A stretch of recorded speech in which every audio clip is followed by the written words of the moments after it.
The goals of this session are to share the results of a recent survey that we conducted jointly with Compliance Week, and we're really excited to share this with you. And in that survey, we uncovered a number of key challenges that were reported by risk and compliance managers. And in those challenges, we uncovered a number of progress and opportunity areas that we'll discuss with you. And then finally, we'll talk about some best practice and strategies that you can employ in your organization to expand and mature your third-party risk across your organization. Most importantly, we want to take your questions and comments. You can submit those throughout the session, and we will also allow time for those at the end.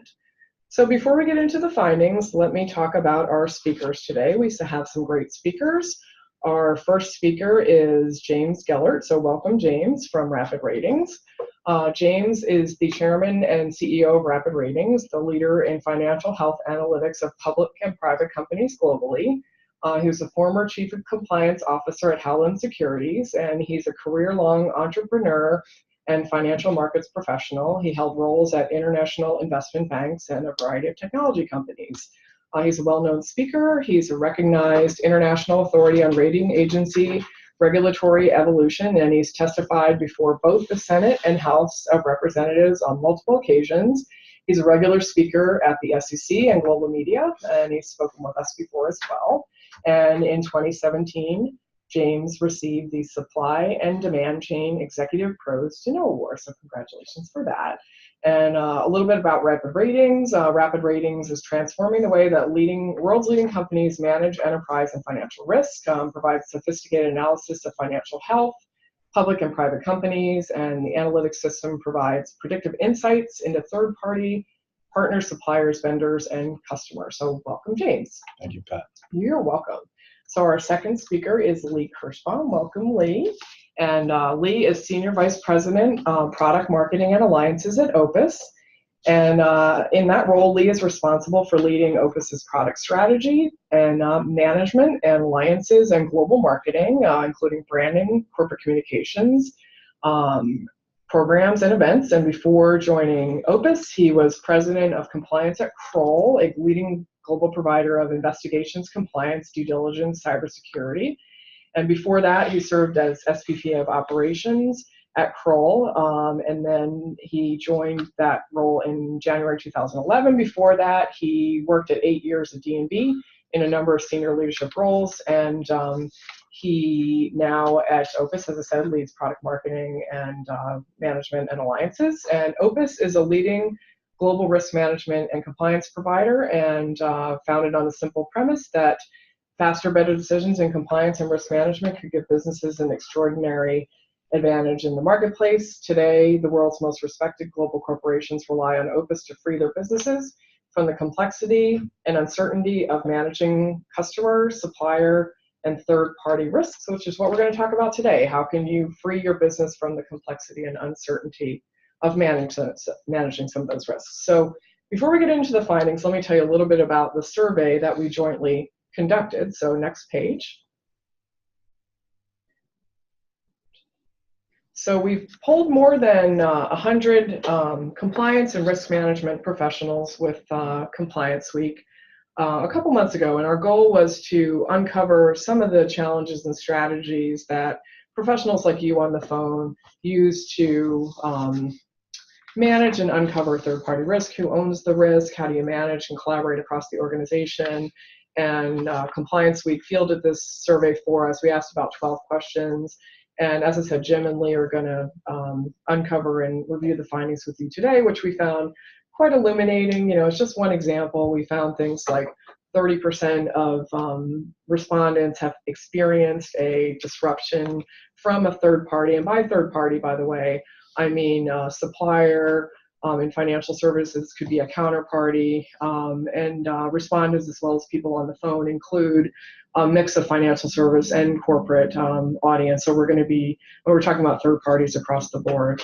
So third-party risk definitely being a challenge, and the findings were really interesting. So as a boss of mine used to say, and I want to spill the popcorn before we see the movie, so why don't we turn it over to Jim, who can talk about some of the challenges, and then we will review the findings. So let's talk about the challenges.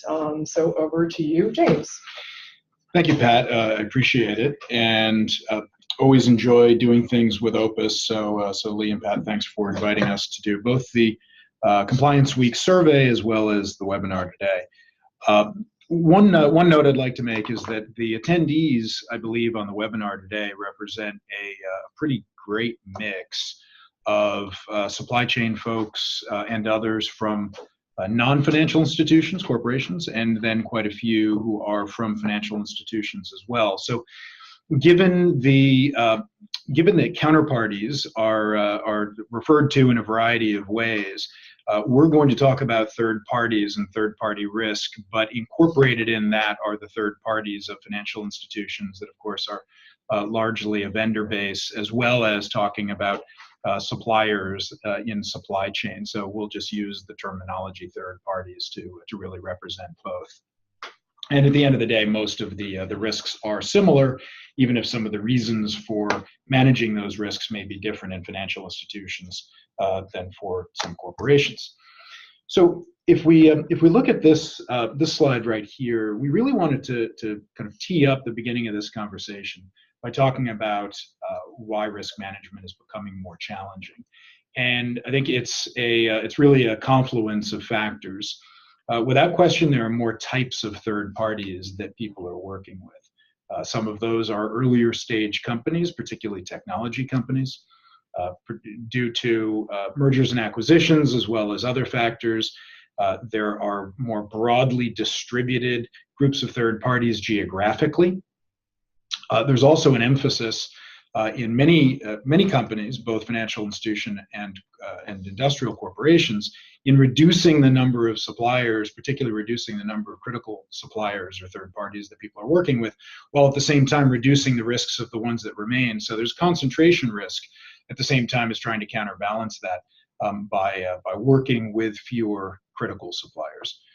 There's also the tiering of suppliers, and more companies are taking fourth party and nth party risk, while in some cases not even knowing who those parties are that their third parties are working with. And the risks, of course, are more impactful. It's not just about disrupting revenue streams. It's about reputation risk. It's about profitability. It's about enterprise efficiency. So across the board, there are more reasons that risks need to be managed, as well as more complexity in those groups. And then what we're also seeing, and I think reflected in some of the questions, or rather some of the answers in our survey, is that the risk control areas within companies are beginning to care more and share more information across those units. So these different risks that are being assessed aren't as siloed as perhaps historically they were, and the more evolving risk management programs really are benefiting from sharing that information that may be analyzed and discovered in one area with other areas that have to interact with those third parties as well. And then finally, there is significantly more scrutiny coming from the C-suite, coming from boards, and coming from shareholder bases, whether companies are public or private. So the combination of all of these things, I think, gives a greater highlight to the fact that risk management is becoming more complex, and the ways of managing it need to adapt, and that's really what we're talking about today. And as James mentioned, companies continue to expand their use and dependency on third parties. In many cases, third-party growth within an organization has increased 25% per year. So as companies continue to expand their reliance on these third parties, it's creating an even expanding set of risks. So just take, for example, on the page, 56% of all companies have experienced a third-party data breach in the last year. And 75% of all anti-bribery and corruption enforcement actions are also attributed to a third party. So recent examples have included, as you've seen in the news, Target, Rolls-Royce, Mondelez, Airbus, right? The names go on and on. But the reason why we're really here today is this statistic in the middle of the page. The fact is that in prior studies, we found that only 17% of businesses feel their third-party management processes are effective. So that's the heart of the issue, the extended enterprise. As we go through today's conversation, we're going to highlight not only some of the statistics we found in the risks, but really some of the best practices we're seeing within the market on how companies are not only mitigating these risks, but turning it to a competitive advantage.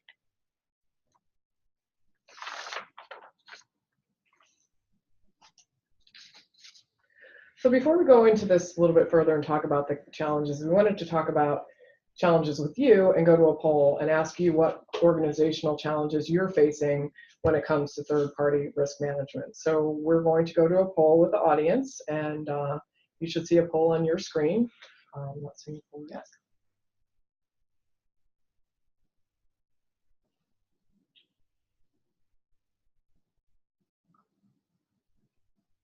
Okay, so you should see a poll on your screen that says, what are your organization's biggest challenges when it comes to third-party risk management?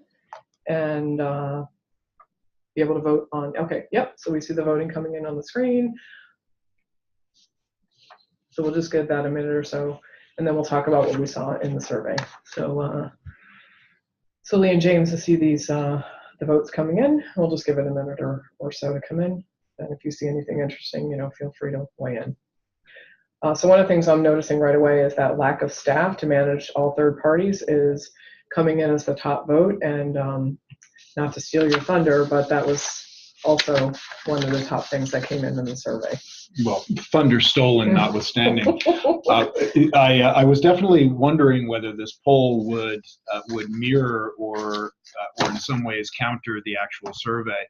And I'm pleased to say that it is almost dead on the survey results. So that should give everybody both some comfort that either you were a part of our survey, or it gives added credence to the fact that these are indeed confirmed as being the principal areas of concern.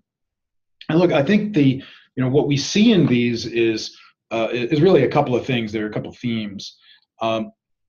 There are common problems, and these common problems exist across companies in all industries. Handling these problems is and may be slightly different inside of different organizations depending on how you're staffed, depending on what kind of budgeting has been allocated to risk management, and what the motivations are for performing that risk management. If those motivations are regulatorily driven, or if they are for enterprise risk management and operational excellence and things like that. But what we saw in the poll results, that in the Compliance Week survey, is really quite consistent with the poll that we just did, which is that the highest number of respondents were reflecting a lack of staff to manage all third parties. And the second largest was a lack of budget. Obviously, there's a correlation between those two things, and the more budget that's available, presumably the more staff can be hired. But we're really talking about being able to properly resource the risk management programs. And in technology concerns, data organization, the management of that data, we're finding to be more and more crucial across our client base, and I would imagine Opus finds that as well.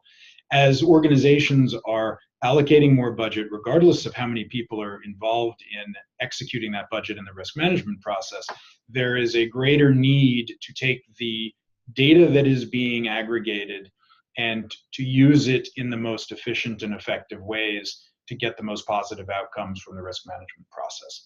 And these ultimately become quite tied together when needing to justify the budget and justify hiring people into risk management, when the return on investment for risk management programs are then brought back to the C-suite and brought back to management for the continued funding of these programs and for the expansion of these programs, whether that means in new tools and services or whether it means in more people allocated to it. After seeing this trend over the last year or two, I still continue to find myself surprised that staffing winds up being the #1 as opposed to budget. Interestingly enough, we ran a study earlier this year on cybersecurity risks, and the #1 risk or issue that CISOs identified, in fact, 70% of all CISOs said it was the lack of competent in-house staff, which was the #1 concern. So from my perspective, I guess what we've been seeing is that the threats continue to multiply. And without, solving the problem through automation, people are having to solve it with people.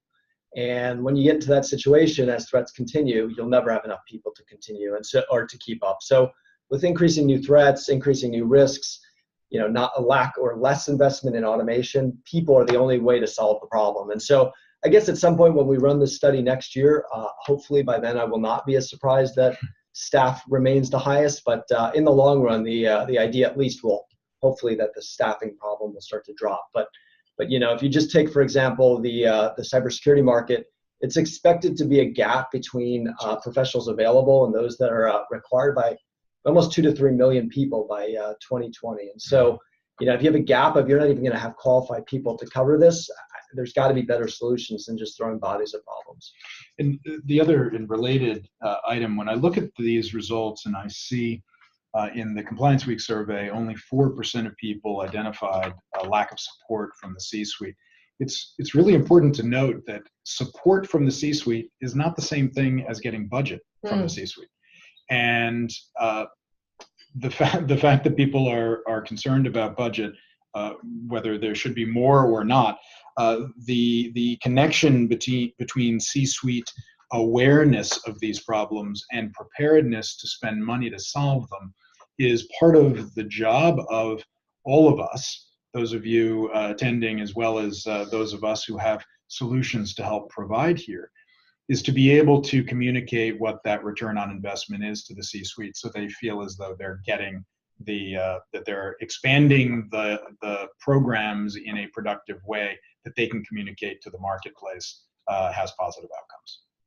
Yes, and I just wanted to let you know both too that we got a comment during the poll that someone said I'm having issues with all of these things. I wish you had given me an answer on the poll that was all the above. So yeah. An interesting comment. Fair enough. Yeah. Prior studies I've conducted, when you go deeper and you look at correlations or those that might be tied directly to one another, this idea and the lack of support from C-suite has a second order effect. So as James just mentioned, usually it's the C-suite that's going to wind up providing the budgets. In fact, when I had run studies, those that had higher degrees of support from the C-suite, they had a feeling that if nothing else, maybe all else being equal, they had feelings that they felt adequately supported with budget. So, in some ways they're directly tied, even though 4% is only shown on the page. And then without sort of going too far down the rabbit hole on this topic, we need to keep in mind that a lot of board members, particularly of public companies, are board members of multiple public companies. They may come to the CEO or CFO of one business having heard about risk management concerns or specific troubles at another company that they're involved with and probe and ask the question, are we doing the right things from a risk management perspective? And not arming the CFO and the CEO and the CPO well enough to be able to have them answer that question that doesn't just check the box to say, yep, we're doing the right things, but actually says, here's the effect of what we're doing, and here's where we're not doing enough and we need to do more. That's really the connection between the programs that are needed, the funding that's needed, the staffing that's needed, and the problem with whether there is scrutiny and there is oversight and buy-in from senior leadership. Excellent. So why don't we move on to who owns the risk?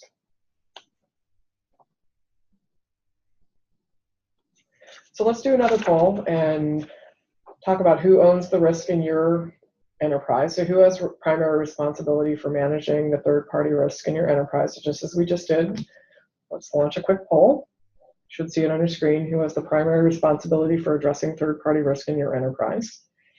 In the last poll, the responses were within 1 to 3% of the Compliance Week study. So I'm curious to see if that's the same outcome here. Yeah, that's really interesting. Risk management coming on strong here. Yeah, looking pretty similar so far.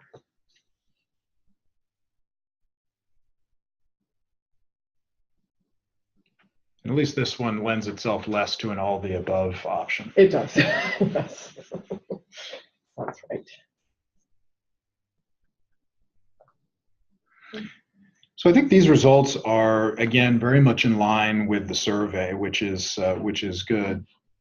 And one of the things that jumps out at me in the survey and here, although the survey has slightly higher percentage respondents checking compliance, which I think probably makes some sense with the statistical sampling of compliance weeks survey recipients, is that we are actually seeing more input from compliance over the last 12 to 24 months in risk management, whereas 24 months ago and before, we were seeing less of it unless it actually hit some of the real KYC issues on fraud detection, anti-money laundering, and some of the things that have been really traditional in the compliance space. But most importantly, what all of this says to me is that there is more communication across these risk control areas. And in many cases, if you just go through these possible answer choices, procurement to compliance to InfoSec and IT, finance, and so forth, historically, many of these areas have been siloed in their own categories and have executed on certain portions of risk management without the benefit of communicating the results with the other areas and having collaboration across them. So to me, seeing the highest response group being risk management, to me that by definition is more cross business unit, cross functional, cross risk control area.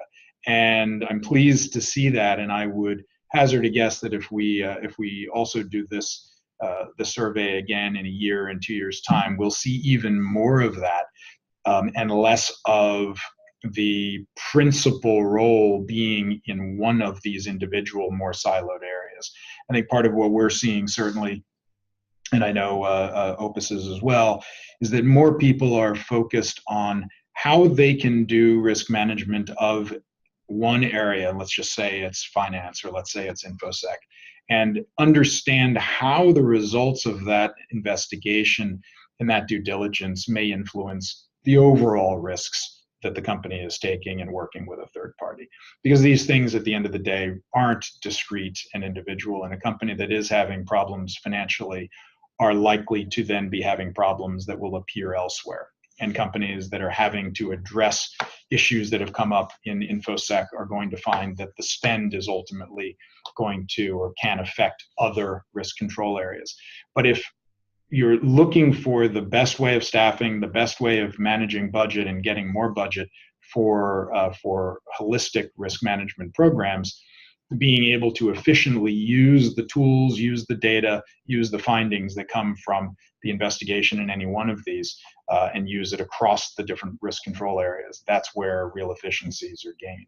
And I think we're also seeing that across the life cycle of working with third parties as well. You know, this is one in which I wish primary was struck, and we could have done exactly as one of the respondents had mentioned earlier about the all of the above. And so, you know, I think when everyone gets a copy of the final Compliance Week study, you'll see there was also a question around centralized or decentralized policy and ownership. And so I think in this case, right, so you've got a centralized ownership that may be occurring out of one group, but quite honestly and ultimately, everybody is going to, in the company is going to need to own it.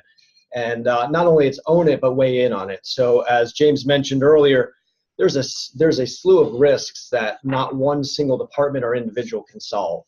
On the one hand, you might have risks related to bribery and corruption that compliance might be associated with. The other, you might have GDPR, which is now affecting both privacy, IT, and compliance.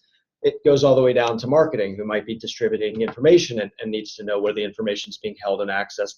And then you've got information security risks, which, you know, ultimately it's only the IT group that will really be able to understand and really identify those risks. And so when you do get the copy, you'll see information pertaining to not only centralized and decentralized results, but you'll also see who might be touching the risks as well. And so ultimately, this has to be a team problem. This can't be sort of driven by one group, but it is nice to see, you know, there's a primary responsibility that is shared amongst the rest of the org.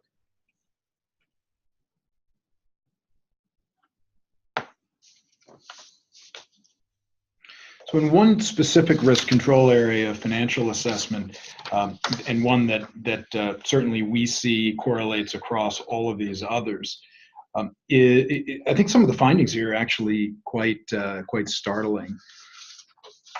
We often hear people talk about assessing public companies and having their problems assessing private companies because of the availability of private company financial data. What I found interesting in these results is that only 35% of respondents say that they assess public companies.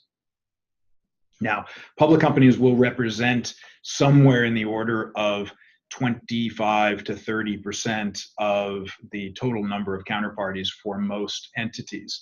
So certainly a concentration on the privates in terms of the volume of third parties makes sense. But obviously a lot of the spend tends to be weighted towards the public companies. So only having 35% assessing public companies, and then looking all the way over on the right, the fact that almost a quarter don't do any financial assessment of third parties at all.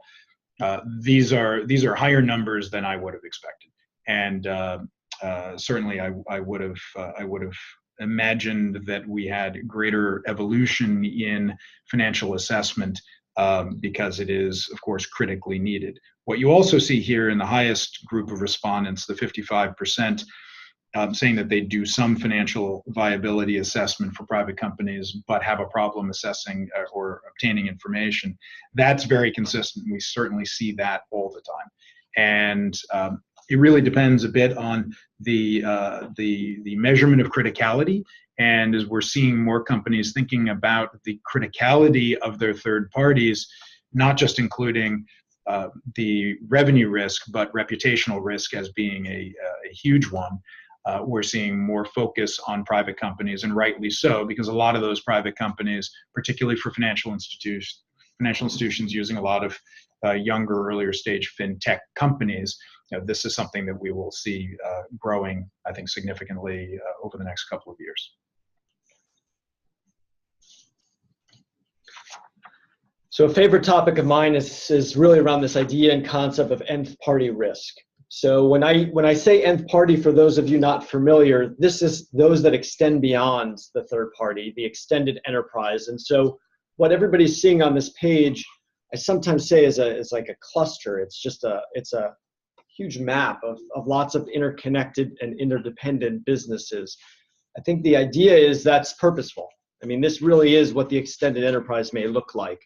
And so when we talk about the nth parties, and what we'll be going through in our the next slide, is really around the idea of what is the nth party and what risk do they provide. So, just take, for example, you outsource payroll, right? So that's the relationship. You're working with a leading HR services company.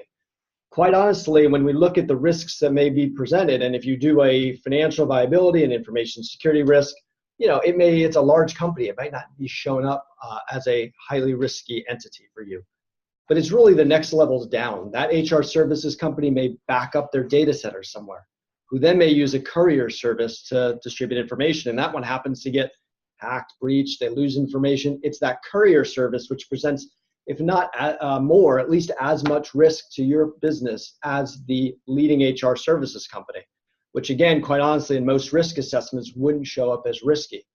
So that's really what we're going to be talking about today, and quite honestly, it's difficult to get to that level down, and so companies are more often than not struggling with this concept of getting to the nth party risk.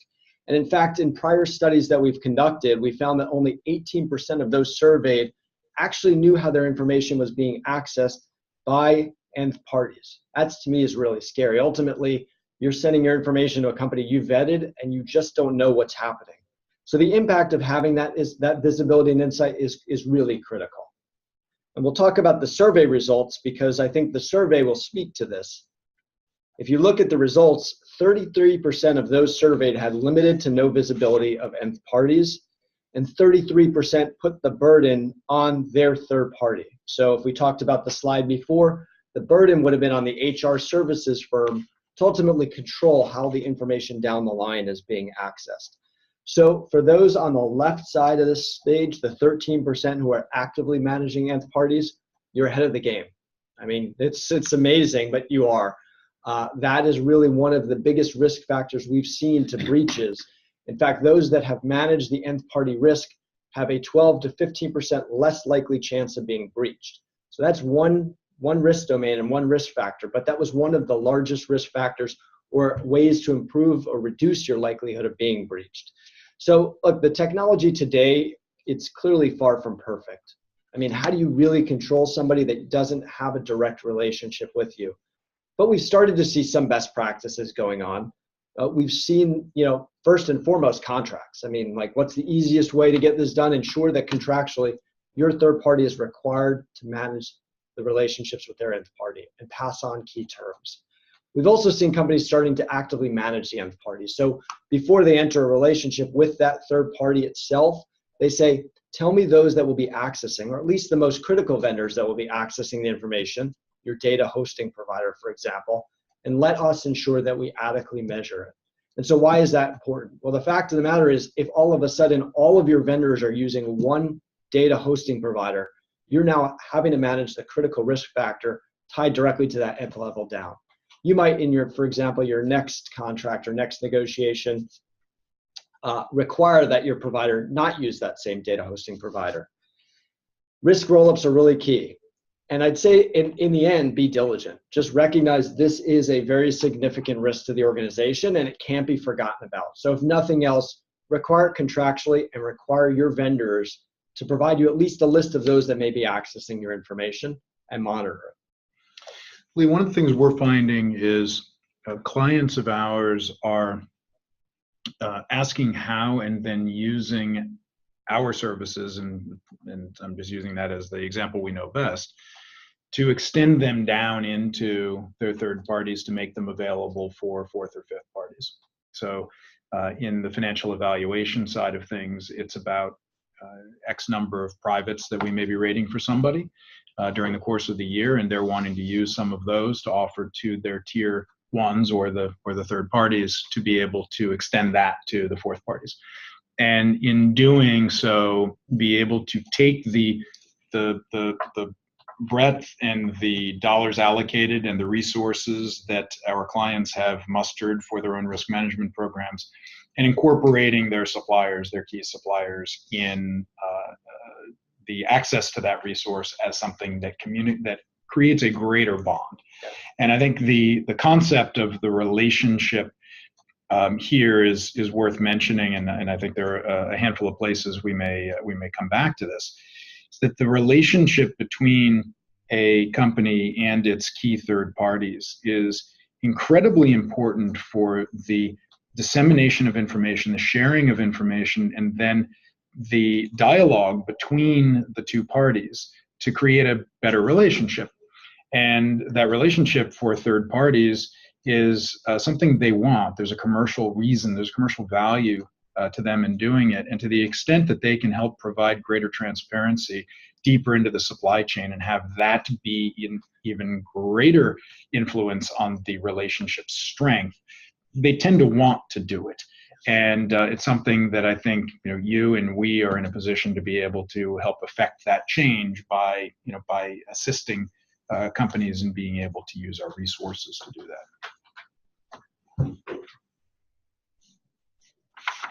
Okay, so why don't we shift to the impact of these third-party risks? Talked about the ownership and end parties. So what's the impact of these challenges and risks that we have talked about? So there are many, and first we'll talk about the numbers of them. And I think the poll results here were also quite interesting, in that we had basically 30% of companies that said that they've had a disruption of some kind in the last 6 to 12 months.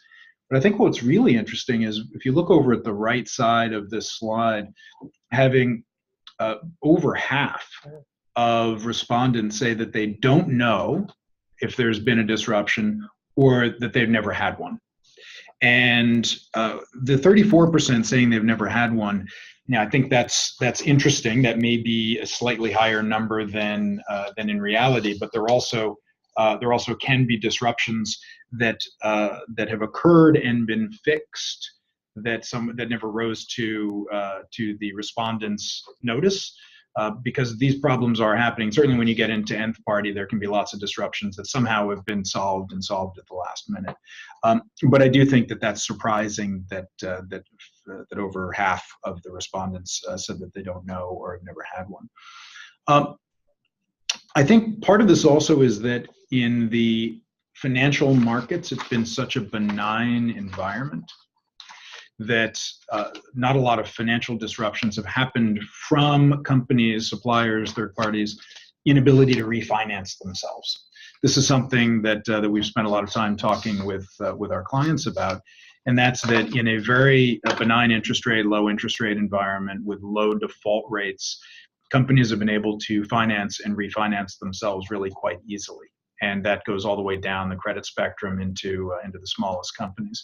But that is changing.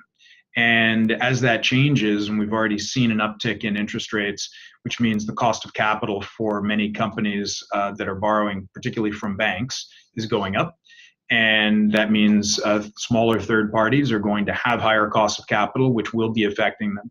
And as this continues and we start to see an actual shift in the non-bank capital markets for high yield and for investment grade bond financings, even the larger companies will start to have problems refinancing in the next 2 or 3 years. So I would expect that this 34% goes down by 20 or 30% if we do this exact same poll in a couple of years. The other comment I wanted to make here is that we need to, when thinking about risk management for third parties, recognize that this isn't just about avoiding a disruption. It's about creating the strongest third-party group possible, because the ecosystem of suppliers and vendors is one that you want to have be strong and be in a position to grow with you as your business grows. And if risk management is thought of only in the sense of avoiding the failing third parties, then there are companies that aren't going to fail necessarily in a short to medium term, but don't have the capacity to grow because they aren't healthy enough in any of these risk areas. So it's important to think about the dynamic in the risk management program that allows for the identification of companies that may fail, but also the recognition of and the identification of companies that have the greatest strength and therefore contribute to the most resilient supply chain or third-party group possible. Yeah, just to build off of that, I'm going to go away from the slide for 1 second. I actually think what was just mentioned is quite important. I think that we have a tendency to talk now about third-party risk management as opposed to just third-party management itself. And the fact of the matter is that, you're not just mitigating risks, you're leveraging third parties to help you as a company grow, right? And so you put the risk management policies and processes in place, not to just prevent these issues, but really to help you capitalize on new opportunities. James mentioned earlier fintech. I mean, you want to leverage new technologies from outside your organization as a way and a catalyst for you to grow. You need that to be a competitive advantage. You may look to expand overseas in international markets where you just don't have expertise, and these third parties are really going to drive that for you. And so I will stand by and correct myself. I think I've been talking a lot about the risks, and one of the areas we'll talk about best practices in a few minutes is going to be what else are there on the positive side in really helping drive the growth for your business? So we talk about some of the actual disruptions or problems caused by disruption. This is pretty evenly distributed. If you discount for a moment the 38% that said none of the above, and I'm not sure what problems they've encountered, but if you look at the distribution across these other areas, the one that stands out is reputational impact, brand impact. We're certainly seeing this taking on a bigger role and a bigger concern for people than loss of revenue or costs of disruption in terms of resourcing and so forth. And reputation, I think, is very tightly tied to the cybersecurity risks, which everyone is also extremely focused on these days. But again, I would point out that many of these are interconnected in different ways, and a financial disruption can indeed disrupt the revenue stream or cause fines or delays and so forth, but is more concerning to the larger companies in particular because of the impact on brand. But again, all of these are concerns, and it probably depends on who's responsible for which area, principally which one they're going to be most aligned to.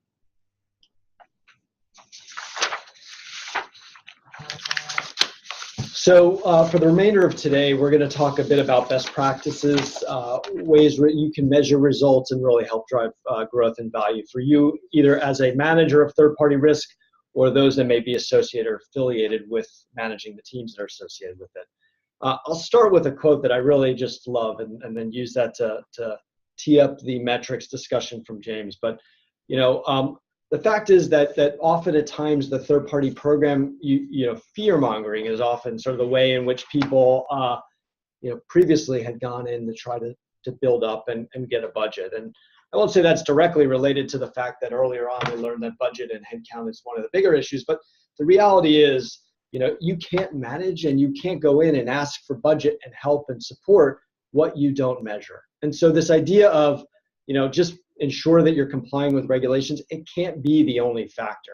It can't be the only thing you measure. And so what James is going to talk about is, first off, the results of the study around how companies today measure the success of their third-party program. And then we're going to feed that right into other areas that you might, as an individual or organization, think about ways to better measure the program moving forward. It's one of the biggest challenges that most companies say when they're at the early part of their evolution in risk management is that data is a problem. The gathering of it, the cleansing of it, the managing of it, extraction, sharing of it, all of these things are critically important, irrespective of which area is actually being evaluated. And I'm talking about just going all the way back to the core of who are your third parties? Where are they located? Who's the contact person? Do you have 10 records for the same, for the same third party? Do you have a system for identifying common ownership of companies? And the numbers of folks who we talk to who are still early in the process of aggregating that data and cleansing it is a little bit surprising, though it's changing rapidly. So we think this is a problem that's been identified by almost every company, and there are some processes in place for identifying it. But once money is being spent on risk management, whether it's being spent by staff, by staffing, or whether it's being spent by the addition of tools and platforms and services, or some combination, the onus should be on the professionals in your organizations for taking that data and managing it in a way that helps communicate what the return on investment actually is. And if you look at the poll results from the Compliance Week survey, what you see is that still roughly half of companies are evaluating the success of their programs qualitatively. And we think there is a qualitative component that needs to come into to every program, but this number over time really should come down. And the fact that there's 44% that say that they're not measuring the success of the program, that number really needs to come down, and it really needs to come down quickly, because the identification of value is the only way to be able to get a sustained commitment from your organizations to be able to fund and maintain these programs. And whether that means bringing on new tools, whether it means managing data in new ways, or back to the original question, getting more staff, the ROI can only be communicated when data is being managed and quantitatively as well as qualitatively measured. So I'm just curious, what are some of the ways in which firms can measure the results of their program? Well, look, I think it very much depends on the company and its industry and its whether it's regulatory factors or others. Certainly the financial institutions and the pharmas and others that have a big regulatory component, you can identify the successful risk management program pretty easily based on the regulatory approvals, numbers of companies that have been flagged by regulators decreasing. That's a relatively simple one. I think where it becomes more complicated is for companies that are trying to identify that avoiding risk has actually saved them X or Y. And that's always the hardest one when you're talking about third-party risk management. What we're finding in our particular area is that there's so much correlation between financial risk and some of these others that it becomes a little bit more easy to identify as long as you're managing the data well. So for instance, we have found that companies that have high risk identification by our financial health ratings, those companies have a 2 times greater likelihood of delivering faulty product and a 2.5 times greater likelihood of delivering late. If you can reduce the number of quality issues that you have, you can reduce the number of late deliveries you have, you can actually specifically affect inventory. If you can specifically reduce the amount of inventory that needs to be held in your organization, you're increasing working capital and cash flow for other areas. There's no better way to justify the effectiveness of a risk management program than being able to say to the CFO, hey, look, you can reduce inventory. So that's just one, but it's really about understanding what are the hot spots within the company at the time. What are the goals? Is it protecting on reputational risk? Is it protecting on the costs associated with resourcing and so forth? And then being able to tie the results of the risk management areas that are being measured to those specific goals. So when we look at the recommendations that we would suggest, it's building a metrics-based case for third-party risk management. And this is, again, going to vary a bit depending on company, but these are some of the highlights, and certainly we'd be very interested in having any of the attendees now sending in anything that they think has been missed on this page. But again, I would drive a lot of it down to communicating program ROI and the ability to increase shareholder value through doing that. I would be talking about how to assess not just the high criticality third parties, but trying to get the longer tail of all third parties. Or as many of them as your budget and resources allow you to be evaluating, and then understanding what critical versus non-critical will actually mean for the company. And then again, it's right back to collaboration, understanding the risks of third parties at the onboarding and at the diligence level before even bringing one in at an RFX level, embedding risk management into contracts, and then onboarding, bringing them all the way through the lifecycle management, which cuts across every single risk control area within a company. Having them on board, speaking from a common language, using the data to affect their individual areas that they're responsible for in as efficient a way as possible, and then being able to report on all of that. You know, what's interesting to me on the left side of the slide, the building a metrics-based business case, again, this is some of the ideas on ways in which you can measure the results of the program. We saw earlier that 45% are not measuring and 45% are not measuring qualitatively. And so on the left side of this page are really ideas on which you could just build a basic metrics-based model. And it's not all about just risk avoidance. It's also opportunities for growth. So again, we talked about risk management, but really about third-party management in itself. One of the ones on here is increase in revenue from new markets and new technologies. And so the fact is that you're going to oftentimes have to leverage a third party, either to help you with distribution in a new market that you're moving into, or to provide critical technologies to your organization. And if you're not able to onboard those individuals, ensure that not only are they complying, but that they really have a good ecosystem in working with you, it's really going to be a limiting factor in your ability to grow as a company. And I think there are ways to measure each one of these recommendations on the left side of the page that if all you did is find one metric that your program is designed around, you at least are starting to move into an ability to drive an ROI for investment. And I'd add to that, Lee, that there's a consistency and therefore a measurability when you're using common frameworks for evaluating third parties, particularly when you're adding new ones, particularly when they come from different regions. Having an apples-to-apples comparison for them is critical. And in this market environment and political environment, where particularly a lot of the changes in the trade dynamics globally are forcing many companies to think about new places that they may want to source product or parts from.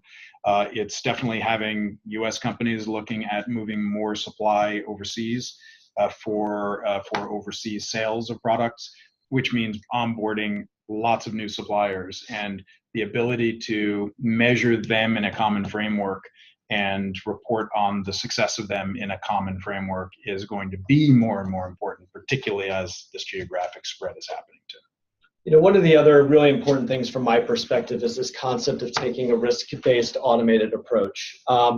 It's so important that, from one area of risk, we talk about bribery and corruption, FCPA, that it's so important that the DOJ and SEC actually spell it out directly in their FCPA handbook.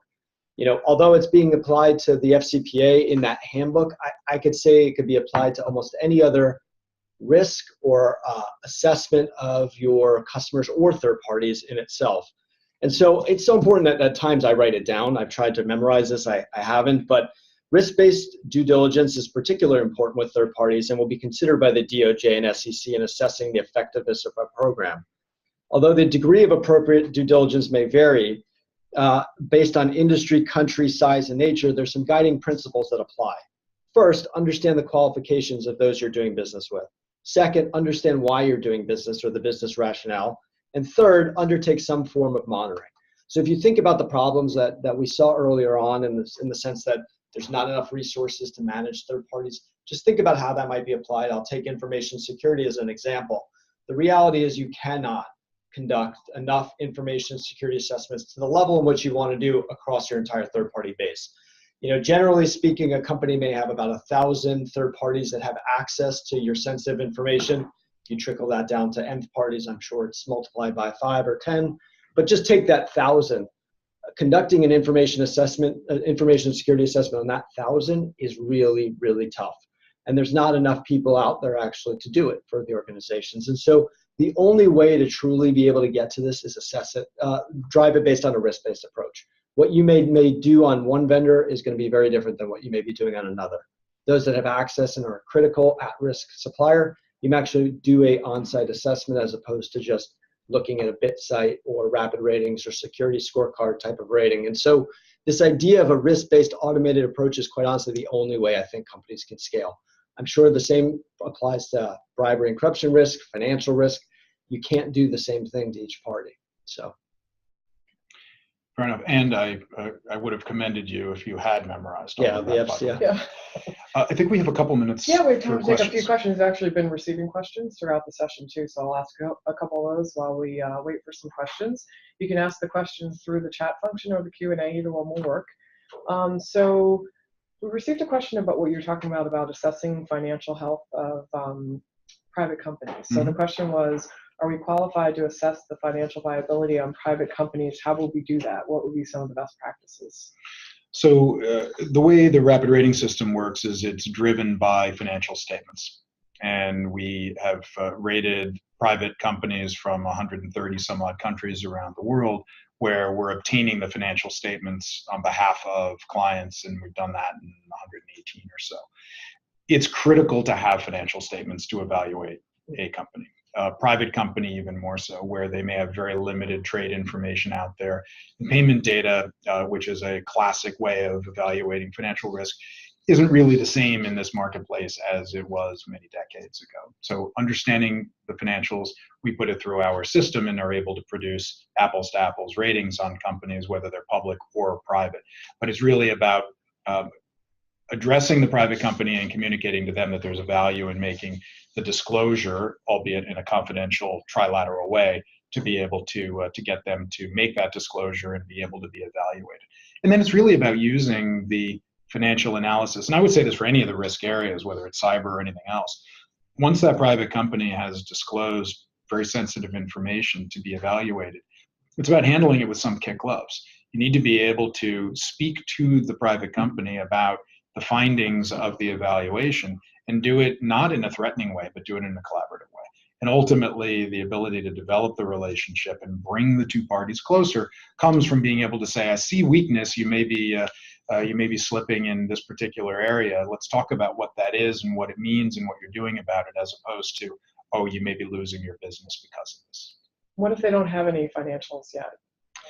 Well, I mean, the earliest stage companies may not have financials yet, but they would certainly have projections. and then you have the ability to use those. But I'd say that the vast majority of companies that are going to fall into the third-party group of the folks on the call today are going to have been in business at least for a year. They may not be 20-year-old companies with audited financials, but they should be able to produce something. Great. So a more macro question for either one of you, maybe both of you, is how can revenue be increased by effective third-party risk management? So brought up after you talked about the best practices. I think to a large degree, it's about making sure the organization is designed to dynamically grow. And an organization that doesn't have a process to be able to grow and confidence in the resiliency of its supplier base or its third-party base to be able to handle that growth is one that does not act on opportunities quickly, does not act nimbly, does not act in an agile way. If you take an example of a company that may want to expand in a particular product area against a competitor and say that they want to grow 5 to 10% in market share over the next 3 years, that's a big pressure on the supply chain that is going to produce parts or services that will allow for that expansion and that delivery. If the supply chain or the third-party risk group has not managed the third parties well enough to be able to have that dynamic growth come and fuel the competitive or in the commercial objective of the business, over time the business will be less dynamic and will have lower objectives. Yeah, and I'd just add on to that. If we take the broader definition of third party to include distributor, joint venture, partner, or supplier, the supply chain side, there's obviously benefits and value to having an effective third party group, whether or not it's sitting in procurement or other functions, to help identify new technologies and onboard new third parties or vendors that can help provide you a competitive advantage, give you the next generation of tech tools to power your web. So there's that end. And then the other end is really the distribution, joint ventures. You need the ability to onboard effectively, manage them effectively, not expose you to risk, but the desire to use them is so critical. The fact is that you may not be able to have a footprint in every market, but you still need distribution in those markets. So being able to effectively manage and onboard that third party, but then also be able to leverage them to help you grow and expand is really important. So there's multiple aspects, but it's really think about it on the joint venture, distribution, partner side, as well as the traditional supplier side. Excellent. So we had a couple of questions related to monitoring. One of them was about is third-party risk management a once and done activity, or should it be tracked on an ongoing basis? That's the first question. And then the second one is about how do you assess the effectiveness of third-party monitoring of their fourth parties' performance and risk? Have they provided evidence of the monitoring of the fourth parties? So kind of monitoring broadly, and then third parties monitoring the fourth parties. Well, I mean, the good news is that the script that I had to write down from the DOJ specifically says companies should undertake some form of ongoing monitoring of third-party relationships. So fact is, it's required. But it's also a best practice. I mean, the once and done scenario is, I think, been long gone for a while. That this idea is companies change, the relationships change, risk factors change. What may have been okay on day one as you onboarded will greatly change over time. If you just take, for example, and think about data and data decay, companies on average change or data records on companies change typically about 25% a year. So the fact is companies are going bankrupt, companies are changing their name, companies are changing their ownership structure. All of those introduce either new opportunities or new risks within an organization. So from my perspective, it cannot be once and done. Not only do the regulations require it, but generally speaking, companies are going to be changing and turning over. If you use that 25% stat, within 4 to 5 years, every company has changed. I think the data decay comment is a great one. And in particular, private companies in almost every category are more likely to change quickly or quicker than their public company counterparts. There are fewer people watching them. They tend to be smaller companies, and change can happen rapidly from a variety of factors. So I think for those who have significant private company exposure in their third-party group, that continuous monitoring is even more important. And there's a lot of data sources out there. I mean, ultimately, we talk about a lot of risk domains, but just take some general buckets of financial risk, compliance or bribery and corruption risk, information security risk. I mean, there are a lot of providers out there that, I mean, their business is to help you monitor.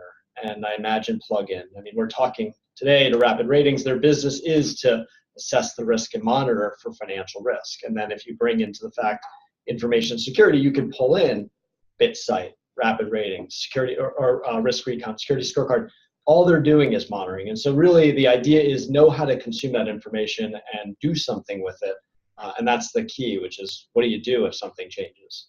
And then I think in terms of making sure that third parties are monitoring fourth parties, there's no perfect solution for that. It's really about being able to set up the relationship and the contracting that requires them to make disclosures when asked for, and that at the onboarding of a third party and in the continuous monitoring, there's oversight and understanding of what they are doing for their own third-party risk management. And if they're not doing enough, being able to introduce them to the concepts, the tools, and the data that will allow them to do a better job.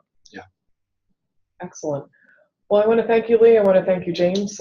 Excellent presentation, excellent commentary. Thanks to everyone for joining us today. We will be following up with the folks who asked the questions that we didn't have time to answer. We'll be following up by email with the answers, and we will also send the write-up of the survey. So thanks everybody for joining. Hope everybody has a terrific day, and we will chat with you soon. Thanks very much. Thank you. Thank you, Pat.